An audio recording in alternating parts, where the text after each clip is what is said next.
Hey guys, Mike at House Flipping School. We're outside at the Onset house here, and one of the reasons why we want to do a video on the outside here because it was a pretty good dramatic change. If you look back at the first video we did, you couldn't see the front of this house.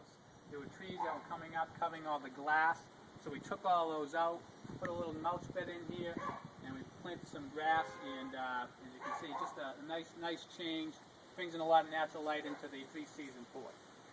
One of the big challenges we had here, we had a tree that was literally growing right up against the house, up into the power lines, overhanging the neighbor's house here, but there was no option there. That just was the cost of doing business, and we had to take that out. We have a really good tree guy that took care of that. So if you walk down with me here, Ryan, we didn't really have to do a whole heck of a lot down here, just clean things up a little bit.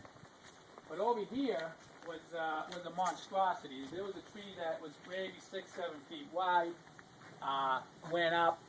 You couldn't even see the house, went up and over the house. So we had to spend some money and take that down as well. Up here in the backyard, if you look at the original videos, you couldn't really see much of the yard because there was so much stuff piled up in trash. So we cleaned this all up, planted some grass, it's still growing, put in a little couple sections of fencing because the old fencing was rotted out, trimmed up the trees, and gave it really a nice usable space.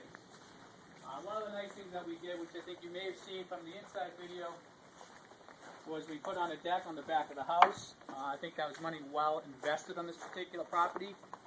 Originally we were not going to do this, but when we opened up the back of the house with the slider, we put the deck on, and I think that was a big selling feature. So sometimes you might change your mind when you go into a property and what you're going to do, but talk to your contractor or your builder. Sometimes they can offer some good advice, or your designer or architect or what have you. So hopefully you enjoyed this episode of the outside of the Onset house, and we'll look forward to seeing you on the next one. It's Mike at House Flipping School. See you soon.